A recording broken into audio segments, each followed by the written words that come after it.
My name is Lebo Maloka from Department of Forestry, Fisheries and the Environment. I'm an Environmental Management Inspector, Grade 2. I'm based in Pretoria for biodiversity enforcement of TOPs, CITES, BAPs, and alien invasive species regulations. Before I can go on with my presentation, I want to highlight that for invasive species, we only have 4 officials who's dealing with enforcement. So 4 officials for the whole country, it's a lot for us. Thank you. My presentation outline is the legal framework, our functions as EMIs, enforcement that we're doing, administrative notices, offenses and penalties, case studies, and the conclusion. We are guided by the Constitution of South Africa, specifically Section 24 of the Constitution. I hope everyone is familiar with that section of Section 24, which provides that everyone has a right to environment that is healthy for human being. So it is important that we have this National Environmental Management Act, which is NEMA, and then the NEMA guides us to have the Biodiversity Act, which is one of the CIMAS, Specific Environmental Management Acts. Under the CIMAS, we have the regulations, which is TOPS regulations, CITES, BAPs, and the AIS. I'm going to do the enforcement of AIS today. Our functions as EMI is to monitor and enforce compliance with specific national environmental legislation. Like Stian said earlier, they are doing the monitoring and we are doing the compliance. They are also EMIs from grade 3 downwards. They do compliance monitoring. Sorry. And we also investigate any act or omission of which there is a reasonable doubt that there is a criminal offense there or there's a breach of any law, environmental laws. This picture is one of the pictures that I took with the City of Cape Town officials since 2019. We were doing a joint operation, and the other one is the joint operation last year with the Knysna municipality and Sun Parks in Knysna. We normally have joint compliance and enforcement operations in critical areas like City of Cape Town and Knysna areas, and we also had one in KwaZulu-Natal, Underberg site, where we have joint operations with the province, the local municipalities, and other related stakeholders. Administrative enforcement. After Stian conducting inspection and there is non-compliance, the landowner is not willing to comply, as Stian said, they refer the matter to us. If it's a minor contraventions, maybe for possession of ring neck or what, we can issue a warning. And the person, if doesn't comply with the warning, we can go for a pre-compliance notice. But in terms of the plans, after they do the inspection, they refer the matter to us, and then we draft a pre-directive notice. It's a notice of intention that we issue in terms of Section 73, subsection 3 of NEMA, which notifies the owner that the inspection was conducted in your property and then they observe this species. As the owner of the property, you need to come up with a control plan, invasive species control plan, and then on your control plan you need to highlight or mention how are you going to control, the time frames, and then how long it's going to take you to control that area. And if there are category 2 species that were observed, we give you 10 working days to apply for a permit. And then for the species control plan, we are giving you 30 working days to submit the plan. It's a notice of intention. It's step 1. So the 30 days pass, no control plan submitted. 10 days pass, no permit per application submitted. I make appointment with the owner for follow-up inspection. We go to the property, nothing has been done. I do my inspection, I compile my inspection report. When I get back to the office, I draft a final directive notice under section 73.3 of NIMBA is an official legally binding document that will instruct the owner that within 30 working days, submit the control plan. Within 10 working days, submit the permit application form for the category 2 species. If then he or her doesn't do that as instructed, we go for verification inspection. So we monitor the time frames in between, and then if he or she doesn't do that, we go for verification inspection.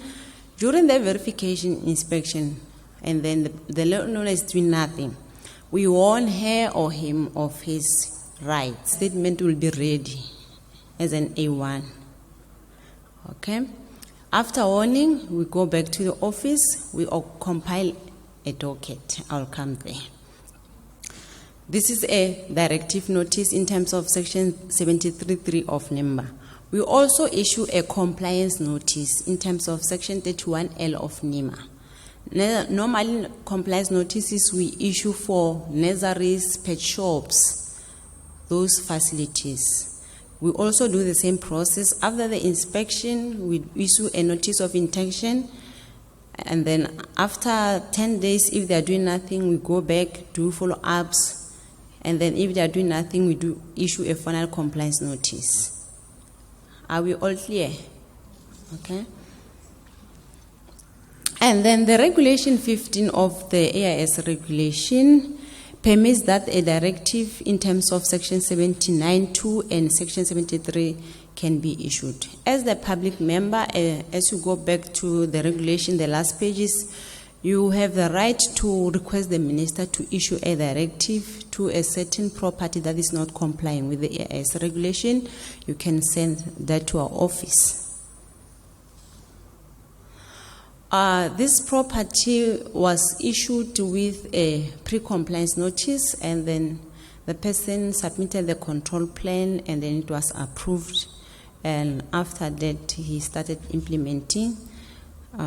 Then this is the picture after the clearing of invasive species. That's what we want as the government and the public. The criminal enforcement, that's the most part that we don't want to go that far, but some of the owners, they force us to go there. We investigate who did what, when, where, and why. After finding the facts, we open a criminal case docket with South African Police Service. We register the docket and hand over to the NPA for decisions. The case docket then go to court for trial if the person doesn't plead guilty, and the court decide on the matter based on the evidence that we collected. Offenses and penalties. So, in terms of section 101 of NIMBA, 10 of 2004, someone is guilty of an offense if that person is contravening section 71 subsection 1, which says if you are carrying any restricted activities involving listed invasive species, you must have a permit. For the carrying out restricted activities without a permit, if a directive is issued in terms of section 73 and you not comply, it's an offense. We can charge you for that. If you alter or you do any fraud to request or to require a permit, it's an offense. Making any false statement to require a permit, it's also an enforcement offense. And then the penalties, regulation 6, subregulation 2, it says a person who fails or contravenes any of the listed subregulations there is guilty of an offense, and the person can be fined 5 million rand. 5 million rand. In case of a second subsequent, a person can be fined an amount not exceeding 10 million rand or imprisonment. So it's up to you as the landowners whether you want a criminal record in your name or you need to be fined. We have few case studies, convictions since the 2004. The first one, it was in the KZN Pinetown. It was case number 601/02/2017. It was the state versus Home Granada Home Builders. We received a complaint, and then Stian section went for inspection, and they referred the matter. We followed that process of administrative enforcement, and the landowner was not willing to come to party. That's when we went for a criminal case, and a case docket was opened, and he was sentenced to 50,000 rand or 2 years imprisonment. And already the man has already spent more than 350,000 for clearing the property. It was our first case since the 24. It was our successful case. And this is the property before the clearing. It was a vacant land, and then the neighbors were complaining that the criminals are hiding their stuff there, so it was a problem. And then after, that's how the property looked like. And the second case is the recent one in 2019. It was in a nursery in Ermelo, Mpumalanga province. It was the state versus Miss Strait. It's the same route that we followed of inspection, administrative enforcement, and the criminal enforcement. And the accused admitted guilty, and she was fined 3,000 rand since it was her first conviction. This is the picture where we were confiscating the plants that were being sold in the nursery. They were taken to Sanbi for safekeeping during the process of the finalization of the investigation. And then the other convictions related to reptiles, we have 2 in Pietermaritzburg. It was pet shops trading with listed invasive species, and they didn't want to apply for a permit. And then the first case, the person was sentenced to 50,000, and 30,000 was suspended, and he was requested to pay 20,000 within a year. And the second case, the accused was fined 5,000 rand. In conclusion, I would like to say invasive species, they don't have boundaries. As landowners, as the government, we need to work together. We know that this battle it's a long battle. We can't fight alone, but working together, we can do better. And then the last thing that I want to highlight is all the environmental crimes. You can report to our office, and the environmental crime hotline is 0800 20 50 05. 0800 20 50 05. Instruction has been given. I mean, just imagine raising kids like that. The bedrooms will never get clean. I mean, it's but everybody, there's lots of time to comply. Right, so we have some questions. Let's start on that side, and we'll move over to the lady. Good morning. I drove past Fernwood Estate this morning, where Parliament has a huge sports property. It's riddled with alien vegetation. Is anything being done about that? Sorry, which estate was that? Fernwood Estate. And in which area is that? Near Kirstenbosch. Okay, Fernwood Estate. I don't know if we have anybody here that's aware of it. Anybody from the city? Fernwoods? Anybody been done there? Stian, is it on your? Chandra? Thank you. Chandra will bring it up. She just nodded to me they're aware of it. But also, if not, make contact with my office. Then if we need to send somebody out, I'll do so. Thank you. Great. Shall I just keep the mic with me? Okay. Hello there. I would just like to know, before a pre-directive is ordered, let's say for example I'm the landowner, but now I'm selling my land to Stian, right? So when that transaction is coming through, maybe he was a tourist from another country, how would you follow up? Because I committed the offense, but now he doesn't know there's a case going against me. So how would you follow up on that? Okay, thank you for the question. Normally, the properties that a criminal case has been opened, we do follow-ups for 5 years to check what's happening in the property, if there is a new owner or what. We go there as the inspectors. If we are around Durban, we'll go to that property to check who's the owner and what's happening. Before the amendments, the regulation provided that if the owner of the property is selling, he was required to inform the buyer that they're invasive plant species. But now it doesn't provide that. It only provides that if you are in possession of a permit and you are selling your property, the next person who's selling, you can give him or her your permit application so that he knows which invasive species occurs in your property. Thank you. The regulations has changed recently, where it used to say that you as a property owner need to verify the buyer, you as the seller, the buyer of the responsibilities of that property. We removed that from NEMBA. However, if they do issue with a warning letter or with a directive, it might actually say in there that if you do sell the property, that you need to verify the next person buying it. And also remember what I presented, I actually stated there that you as a landowner, you should report that to the country's competent authority. And it's not to say that they're going to come and follow up on you or give a directive. It's to make sure that we know where the problems are, and if you do sell a property, the next owner knows about that. What are the repercussions for states that own land? And I saw your case study is very interesting, very shaking. But what are we understand? What if we are found not complying?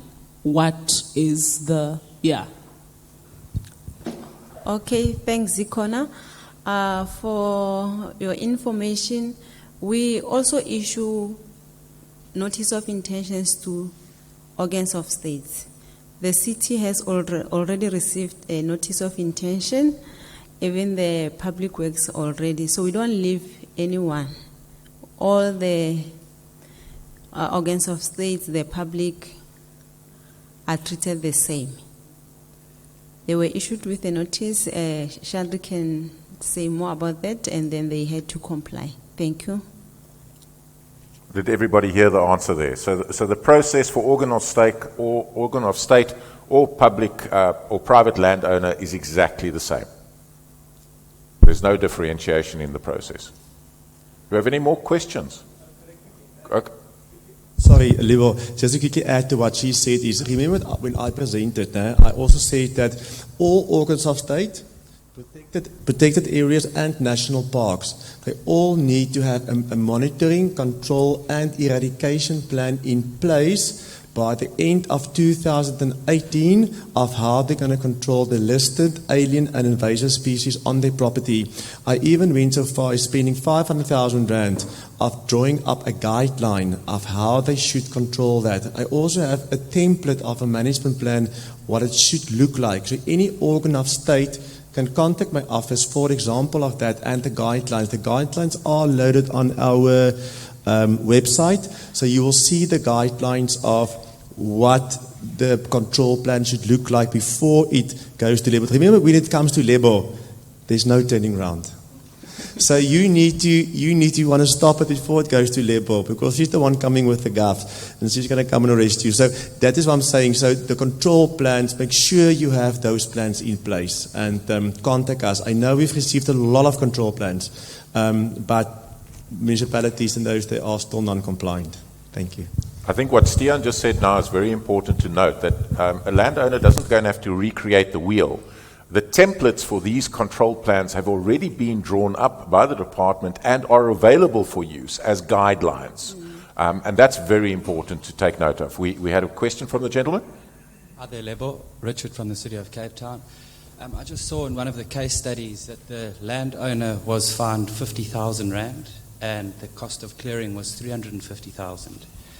So there seems to be a bit of a disconnect between the fine and the actual clearing of operation. And in that case, wouldn't it make financial sense for the landowner just to pay the fine of 50,000 rather than clearing their property? Thank you. The problem with our environmental crimes, I'm not the one who takes decision. I go to the prosecutor, the NPA, sit down, explain the case, and outline the fines, the penalties.